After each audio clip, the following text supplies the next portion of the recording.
Bertie the bus was giving some visitors a tour of the island of Sodor.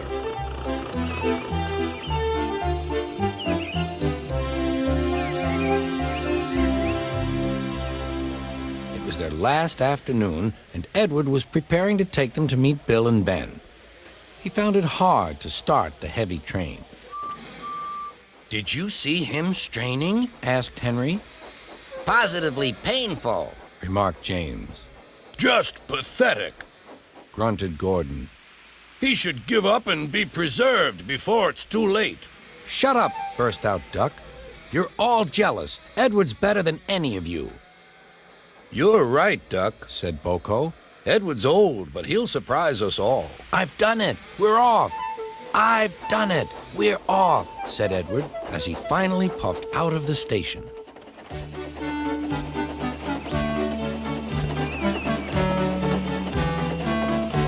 Bill and Ben were delighted to see the visitors. They loved being photographed. Later, they took the party to the China Clay Works in a brake van special.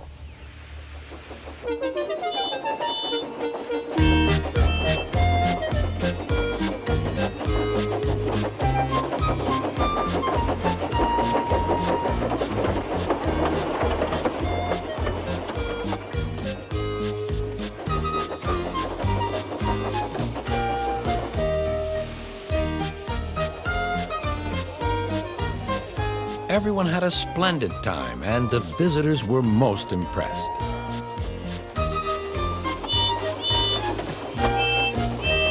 Then Edward took the visitors home.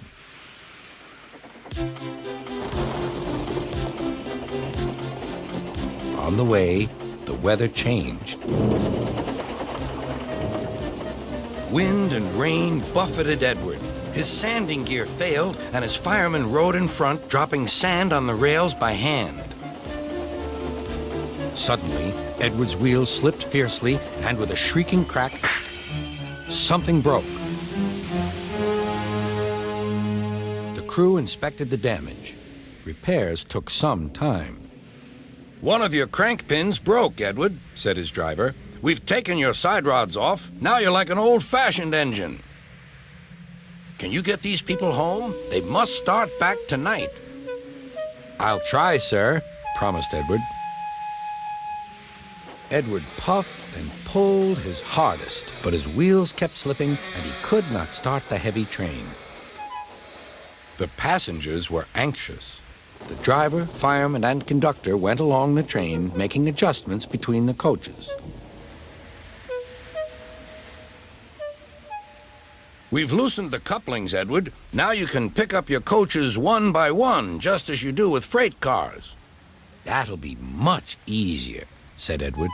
Come on, he puffed and moved cautiously forward. The first coach moving helped to start the second, and the second helped the third.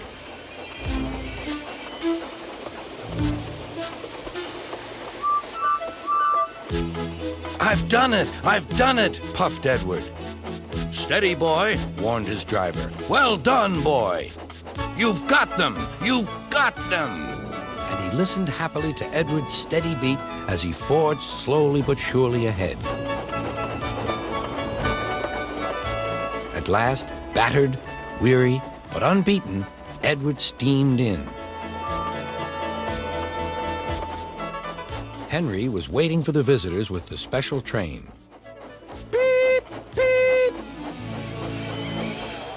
Sir Topham Hatt angrily pointed to the clock, but excited passengers cheered and thanked Edward, his driver, and firemen.